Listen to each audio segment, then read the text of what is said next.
હર હર મહાદેવ. પવિત્ર શ્રાવણ માસમાં પ્રસ્તુત છે ભગવાન શિવ મહિમાની સાથે દ્વાદશ જ્યોતિર્લિંગનું પૌરાણિક મહાત્મ્ય અને તેની ઐતિહાસિક ગાથાઓ.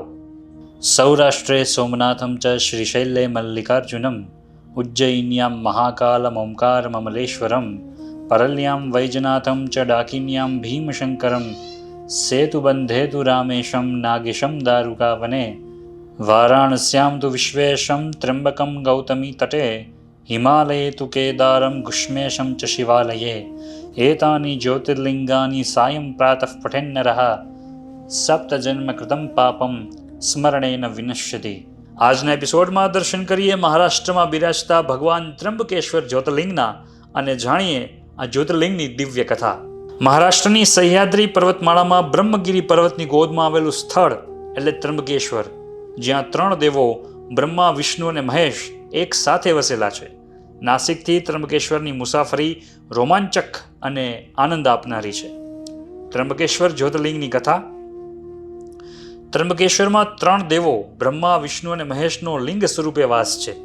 3 દેવોના વસવાટને લીધે આ સ્થળનું નામ ત્ર્યંબકેશ્વર છે. કથા એવી છે કે પૌરાણિક કાળમાં આ વિસ્તારમાં આવેલા બ્રહ્મગીરી પર્વતમાળામાં ગૌતમ ઋષિ અને તેમના પત્ની અહલ્યા વસવાટ કરતા હતા. એક સમયે આ વિસ્તારમાં ઘણા લાંબા સમય સુધી વરસાદ નહીં પડતા પશુ પક્ષીઓ આ સ્થાન છોડીને અન્ય સ્થળ પર જવા લાગ્યા. આથી દુઃખી થઈને ગૌતમ ઋષિએ વરુણદેવને રીઝવવા કઠોર તપ કર્યું. ગૌતમ ઋષિની આકરી તપશ્ચર્યાથી પ્રભાવિત થઈને વરુણદેવ પ્રસન્ન થયા અને વરદાન માંગવા જણાવ્યું. ગૌતમ ઋષિએ આ વિસ્તારમાં પાણી મળી રહે તેવું વરદાન માંગ્યું.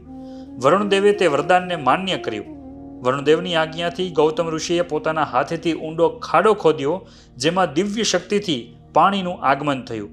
વરુણદેવે ગૌતમ ઋષિને આશીર્વાદ આપતા જણાવ્યું કે તમારા પુણ્ય પ્રતાપથી આ સ્થળ અક્ષય જળવાળું તીર્થ બનશે અને તમારા નામથી જાણીતું બનશે.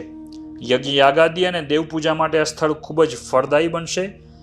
આ વરદાનથી આ સ્થળે પાણીની કોઈ પણ અછત રહી નહીં. ત્યારબાદના લાંબા સમયની વાત છે. એકવાર ગૌતમ ઋષિના શિષ્યો આ ખાડામાંથી પાણી લેવા જાય છે. આ સમયે બીજા ઋષિઓની પત્નીઓ પણ આ સ્થળેથી પાણી ભરવા આવે છે અને પહેલા પાણી લેવાની જીદ પકડે છે. આથી ગૌતમ ઋષિના શિષ્યો ઋષિના પત્ની અહલ્યાને બોલાવીને પહેલા પાણી લેવાનો પ્રબંધ કરાવી આપે છે. આથી અન્ય ઋષિ પત્નીઓને પોતાનું અપમાન થયું હોવાનું લાગે છે અને આ વાત તેઓ ઋષિઓને કહે છે. આથી ક્રોધિત થઈને આ ઋષિઓ ગૌતમ ઋષિ સામે અપમાનનો બદલો લેવા ગણેશજીનું તપ આદરે છે. ઋષિઓની આકરી તપશ્ચર્યાથી પ્રસન્ન થઈને ગણેશજી પ્રગટ થઈને તેમને વરદાન માંગવાનું જણાવે છે. આ ઋષિઓ ગૌતમ ઋષિનું અનિષ્ટ થાય અને તેમને અપમાનિત થઈને જવું પડે તેવું વરદાન માંગે છે. ગણેશજીના સમજાવ્યા છતાં આ ઋષિઓ પોતાની માંગણીઓ અંગેની જીદ પકડી રાખતા ગણેશજી તેમને વરદાન આપે છે. ગણેશજી આપેલા વરદાનની અસરો ગૌતમ ઋષિ પર થતા એક દિવસ ગૌતમ ઋષિના આંગણે એક કમજોર અને માંદલી ગાય આવીને ઊભી રહે છે. ઋષિ આ ગાયને ખસેડવા માટે જેવું સળગતું લાકડું મારે છે કે તરત જ તે ગાયનું મૃત્યુ થાય છે. આ વાતની ખબર પડતા જ અન્ય ઋષિઓ એકત્ર થઈ ગયા અને ગૌ હત્યાનું પાપ ગૌતમ ઋષિના માથે નાખ્યું અને અપમાનિત વચનો પણ સંભળાવ્યા. ઋષિઓએ ગૌતમ ઋષિને આ સ્થળેથી ચાલ્યા જવાનું જણાવ્યું, પરંતુ ઋષિઓએ ગૌતમ ઋષિને ઉપાય પણ સૂચવ્યો કે જો તમારે ગૌ હત્યાના પાપથી મુક્ત થવું હોય તો પોતાના તપોબળથી ગંગાજીને આ સ્થળે લાવો અને તેમાં સ્નાન કરી અને કોટી સંખ્યામાં પાર્થિવ લિંગો બનાવીને શિવજીની પૂજા કરવી. ગૌતમ ઋષિએ આ ઋષિઓએ સૂચવ્યા પ્રમાણે તપશ્ચર્યાથી શિવજીને પ્રસન્ન કર્યા. ગૌતમ ઋષિના કઠોર તપથી પ્રસન્ન થઈને શિવજીએ વરદાન માંગવા જણાવ્યું.